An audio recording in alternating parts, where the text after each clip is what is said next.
안녕하세요. 자, 오늘도 인공지능이 세상을 잠식해가는 시대에 나의 정신을 온전하게 지키면서 효과적으로 살아가는 법들에 대해서 얘기해 보도록 하겠습니다.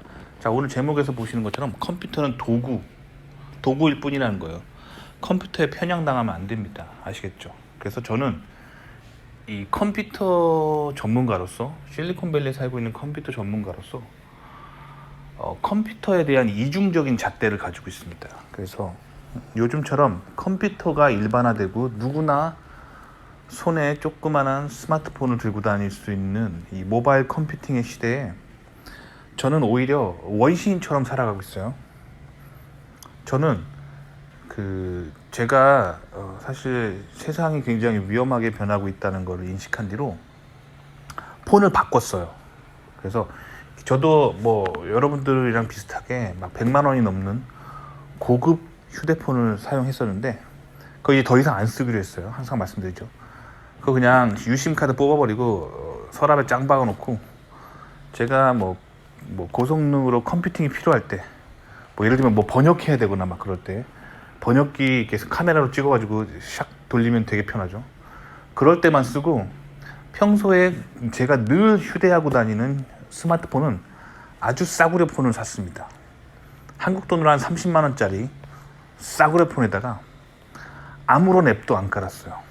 전화하고 문자 받고 카톡만 됩니다. 다 지워버렸어요. 아시겠죠? 그렇게 한 이유는 세상이 너무 인공지능이 인간을 편향시키기 때문이에요. 그리고 생성형 인공지능한테 뭔가를 이렇게 물어볼 때 굉장히 조심합니다.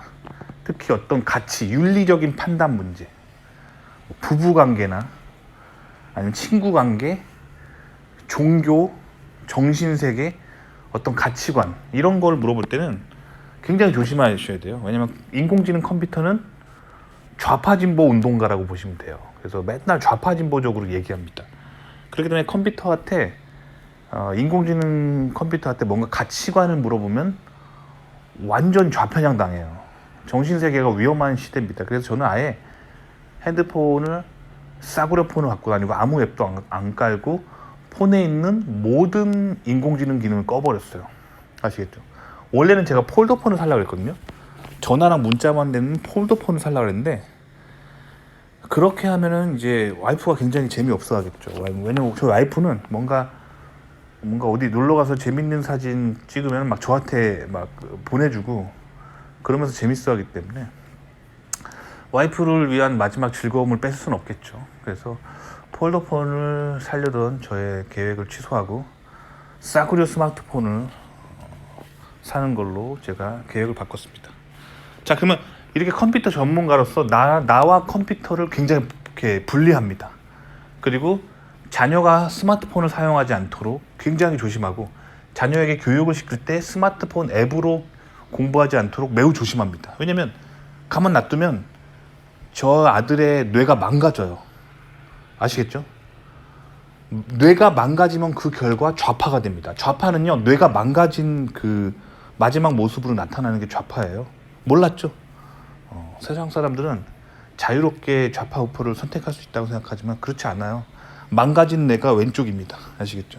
도파민에 너무 쪄들어가지고 망가진 뇌가 왼쪽이에요. 뇌과학 하시는 분들은 다 아실 거예요. 자, 아시겠죠? 자, 그럼 이 인공지능을 그러면 그 컴퓨터에게 편향당하지 않고 저의 도구로서 사용하는 거예요. 이렇게 하면서 정작 제가 업무하거나 일할 때는 컴퓨터를 저의 도구로서 굉장히 잘 활용합니다. 자, 최근에 제가 이제 그런 컴퓨터 칩을 만드는 그런 학회의 그 논문집을 받아왔어요. 예전에는 이렇게 종이로 된 책자를 줬는데 요새는 다 PDF로 주죠. 그래서 USB로 이렇게 다 받아올 수 있습니다. 혹은 이메일로 받을 수 있어요. 그렇게 해서 최근 학회에서 따끈따끈한 학회 자료를 가져왔습니다. 그 학회에서 받아온 그 PDF 압축 파일을 열어보니까 최신 논문 400개가 들어있더라고. 400편의 논문을 다 읽어오려면 진짜 빡세게 오래 걸려요. 하루에 한 편씩 읽는다고 해도 이거 1년 걸리는 거잖아요. 그렇죠? 그래서 이럴 때 컴퓨터를 이용하는 거예요. 그래서 제가 어떻게 했냐면 참고로 저도 생성형 인공지능을 씁니다. 근데 생성형 인공지능 유료 회원 같은 거 가입할 필요 없어요. 그래서 저는 그냥 무료 버전 쓰고 있고요. 생성형 인공지능에게 오늘 이렇게 물어봤습니다. 내가 PDF 폴더가 있는데 그 메인 폴더 안에 그 PDF 파일이 한 400개 정도 들어가 있는데 이 PDF 파일에 400개에 있는 텍스트를 모두 읽은 다음에 그 PDF 파일에서 가장 많이 사용된 키워드를 소팅을 해가지고 많이 사용된 순서대로 보여주는 파이썬 프로그램을 만들어 줘 라고 이렇게 물어봤습니다. 영어로 당연히 이렇게 타이핑 했겠죠. 그랬더니 기가 막히게 한 10초 만에 파이썬 코드를 만들어 줍니다. 그거를 컨트롤 C 해가지고 컨트롤 V 해가지고 저의 이제 파이썬 개발 환경에다가 갖다 붙였어요. 그 다음에 run 눌렀죠.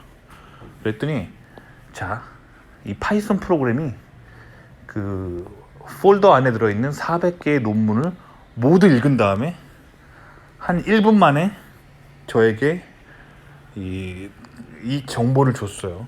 그래서 올해 그 컴퓨터 칩을 제조하는 그런 기술 학회에서 400편의 논문이 나왔는데 그 논문에 공통적으로 가장 많이 쓰인 단어는 본딩이라고 합니다. 본딩. 그래서 3730번이 사용됐어요. 그 다음에 떠말, 열, 발열이죠. 발열이라는 단어가 3058번 사용됐습니다. 그 다음에 구리라는 단어가 2786번 사용됐어요. 그 다음에 땜납이죠. 땜납이라는 단어가 2218번 사용됐습니다. 제가 이 논문을 하나하나 다 읽었다면은 이 트렌드 분석하는데 진짜 힘들었겠죠. 근데 저는 이 프로그램 만들 때 제가 코드 짜지도 않았어요. 그냥 생성형 인공지능한테 물어봤어요. 이거 코드 짜봐. 한 다음에 짜주는 거 컨트롤 C, 컨트롤 V 해가지고 파이썬 개발 환경에 붙인 다음에 그냥 런 눌렀을 뿐이에요. 그랬더니 400개의 PDF 파일, 그 PDF 하나도 한 논문 한 7페이지, 8페이지요. 그거 하루에 읽기, 한 장 읽기도 힘들어요. 그거 다 기술 논문이라가지고. 근데 이게 자동으로 다 소프트웨어가 읽어준 다음에 가장 많이 쓰이는 단어 랭킹을 이렇게 매겨줬습니다. 그럼 저 어떻게 하면 되냐? 딱 이 랭킹대로 딱 보니까 앞으로 컴퓨터 칩 제조할 때 이 본딩 기술이 굉장히 중요하구나. 사실입니다. 왜냐면 요즘 그 컴퓨터 칩을 만들 때 더 이상 트랜지스터를 작게 만들어서 하이 퍼포먼스를 내는 시대가 지났어요. 그렇게 하면은 가격대 성능비가 안 좋아요. 왜냐면 그렇게 트랜지스터를 작게 만드는 기술은 이제 너무 비쌉니다. 그래서 마지노선이에요. 그래서 요새는 컴퓨터 칩과 컴퓨터 칩을 붙여서 더 고성능 컴퓨터 칩을 만들어내는 기술이 사용되고 있어요. 그래서 본딩이라는 단어가 핫한 거예요. 3730번이나 사용된 거예요. 자, 그 다음에 떠멀. 자, 이렇게 좁은 공간에 여러 개의 칩을 때려 넣으니까 발열 문제가 굉장히 심한 거예요. 요즘 컴퓨터들은 이 발열 문제가 심각합니다. 발열. 그래서 발열이라는 단어가 3058번이나 사용됐어요. 그 다음에 이제 컴퓨터 칩을 만든 다음에 그거를 이제 PCB 같은 구리 배선에 붙이잖아요. 그래서 컴퓨터 칩에서 일어나는 대부분의 문제는 구리에서 일어납니다. 구리 배선에서 뭔가 저항이 너무 높아지거나 아니면 뭔가 거기서 그 신호 저하가 발생하거나 뭔가 그 무슨 현상이 항상 일어나는 게 구리예요. 그러니까 컴퓨터 칩을 연구하는 사람들은 구리에 대해서 아주 그냥 잘 알고 있어야 돼. 구리에 대해서 도사가 돼 있어야 돼. 구리라는 단어가 2786번 사용됐다는 거죠. 자, 그 다음에 솔더, 땜납이라는 단어. 땜납 뭐냐면 납땜 해보셨죠? 컴퓨터 칩 보드 기판에 붙일 때 땜납 쓰잖아요. 납땜. 그 땜납이에요. 땜납 영어로 솔더라고 합니다. 땜납이라는 단어가 2218번 사용됐어요. 그러니까 뭔가 컴퓨터 칩이 보드에 붙을 때 컴퓨터 칩과 보드 사이에 이 댐납에서 뭔가 문제가 많이 생긴다는 거예요. 요렇게 네 가지 트렌드만 제가 10초 만에 알아낸 거예요. 그러니까 제가 이 소프트웨어 만드느라고 한 5분 썼고, 왜냐면 생성형 인공지능한테 물어본 다음에 그거 컨트롤 C, 컨트롤 V 한 다음에 그다음에 돌려보고, 뭐 한두 번 돌려보면 약간 수정해야 될 부분이 있겠죠. 살짝 수정하고 다시 돌리고 한 5분 만에 만들고, 그 다음에 5분 만에 만든 이 소프트웨어가 400페이지 아니라 400개의 PDF 문서를 한 1분 만에 스캔해가지고 거의 한 10몇 분 만에 이 전 세계 최고의 논문에서 가장 많이 사용하는 트렌드를 알게 됐어요. 그 다음에 저는 요걸 가지고 연구 피스를 만들면 되겠죠. 제가 그럼 당분간 트렌드가 이러니까 컴퓨터 칩의 본딩 기술에 대한 논문이나 책을 좀 더 많이 읽으면 되겠고, 발열 현상에 대한 논문을 책이나 논문을 좀 더 많이 읽으면 되겠고, 구리에 관련된 주제로 좀 더 공부하면 되겠고, 댐납에 관련된 주제로 좀 더 공부하면 되겠네. 어때요? 바로 그게 뭐랄까, 연구 뭘 공부해야 할지 딱 방향성을 딱 잡죠. 이렇게 컴퓨터가 잘하는 거는 이런 거예요. 컴퓨터가 잘하는 거. 제 박사 때 지도 교수가 늘 말했던 거예요. 컴퓨터가 인간보다 아주 월등하게 잘하는 거는 뭔가 이렇게 반복적인 일을 할 때 그거를 아주 빨리 할 수 있다. 지치지 않고. 그런 일에 컴퓨터를 적극 활용하면 좋다라고 했는데, 배운 대로 했죠. 논문에서 어떤 단어가 가장 많이 사용되었는지 400개의 논문 하나당 거의 7페이지, 8페이지 정도 되는 그런 논문을 제가 인간이 다 읽고 통계를 냈다면 너무 오래 걸렸겠죠. 하지만 컴퓨터 소프트웨어로 이렇게 한 1분 만에 찾았고, 이 소프트웨어 만드는데도 이제는 내가 안 해요. 인공지능한테 만들어 달라고 하면 인공지능이 만들어주는 시대입니다. 아시겠죠? 이런 식으로 컴퓨터를 도구로 사용하는 거예요. 이렇게 자신의 도구로서 쓰면 좋습니다. 하지만 절대로 인공지능에게 가치를 물어보면 안 돼. 가치. 무슨 말이냐면, 자 봐봐요. 예를 들면 동성애가 옳은가요? 이런 거 물어보면 정답을 안 가르쳐 줍니다. 무조건 좌파 진보적으로 얘기합니다. 아시겠죠? 그런 식으로 대답을 하게 돼 있어요. 그리고 뭐 예를 들면 인간이 자살을 왜 할까? 이렇게 심각한 주제에 대해서 물어보면은 정확한 이유를 안 말해줍니다. 사실 의학 저널이나 정신과학 논문집에 가면은 인간이 극단적인 행동을 하는 그 여러 가지 원인들을 다 분석해 놓은 게 있는데, 그 정확한 자료를 안 가르쳐 줍니다.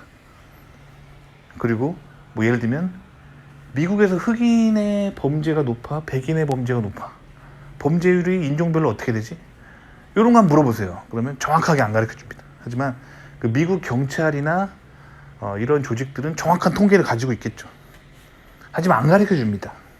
아시겠죠? 그래서 그 인공지능은 마치 좌파 진보 운동가처럼 행동합니다. 그래서 어떤 윤리적인 도덕적인 판단 가치를 물어보면 정확하게 안 가르쳐 주고 말을 얼버무려요. 아시겠죠? 인공지능에게 물어봐서 절대 답을 안 해주는 질문 같은 건 이런 거가 있어요. 예를 들면, 당신이 예루살렘에 살고 있다면 어떤 종교를 믿는 게 가장 행복하게 살 수 있어요? 라고 물어보면 정확하게 안 가르쳐 줍니다. 왜 그러냐면, 그 예루살렘 주변에서는 유대교와 그 이슬람교 그리고 기독교가 항상 충돌하는 지역이기 때문에 정확하게 안 가르쳐 줍니다. 아시겠죠? 좌파 진보적으로 어떻게 하면 인간이 가장 불편하지 않으면서 요거를 가장 많은 대중들의 기분을 상하지 않게 하면서 이 질문을 두리뭉실 넘어갈까, 요 궁리를 하면서 이렇게 구렁이 담 넘어가는 듯한 슬며시 빠져나가는 답변을 남겨주죠. 그렇기 때문에 인공지능한테서 어떤 가치에 관련된 문제를 물어보고 그걸 배워서는 안 됩니다. 하지만 인공지능한테 이런 건 물어보면 좋아요. 제가 방금 한 거 400개의 논문, PDF 논문이 있는데 이거를 읽고 가장 많이 사용된 단어를 소팅한 다음에 가장 많이 쓰이는 단어 순서대로 보여줘. 그런 파이썬 프로그래밍 코드를 만들어줘 하고 엔터 치면은 한 1분 만에 코드 만들어줍니다. 그 컨트롤 C에서 컨트롤 V 해가지고 본인 개발 환경에 붙여놓고 살짝 수정하면 되겠죠. 요새는 이런 식으로 컴퓨터 프로그래밍 하는 거예요. 요새는 하드 코딩 하는 시대가 지났습니다. 이럴 때 이렇게 인간이 아주 편리하게 쓰는 도구로 일할 때 이렇게 쓰면은 제 일이 이렇게 빨리 효과적으로 잘 될 수 있겠죠. 이렇게 하고 퇴근하고서는 모든 컴퓨터와 저와 이 세계를 끊어버리는 거죠. 컴퓨터가 이제는 여러분 뇌에 어떤 생각을 집어넣고 뇌를 조종하고 편향하고 뇌를 망가뜨릴 수 있는 것이 가능한 시대가 왔습니다. 그렇기 때문에 실리콘밸리의 컴퓨터 전문가들은 대부분 스마트폰을 멀리합니다. 폴더폰 들고 다니고 그 맨날 주말에 뭐 하는지 알아요? 실리콘밸리의 컴퓨터 전문가들은 등산 같은 거예요. 등산이나 막 강에서 낚시하고 가족들과 뭐 농장에서 뭐 포도 따기, 뭐 딸기 따기 뭐 이런 거 하고 그러지 디지털 문명을 안 좋아합니다. 디지털 문명은 인간을 나쁜 길로 인도할 가능성이 높다는 것을 너무 잘 알고 있기 때문이에요.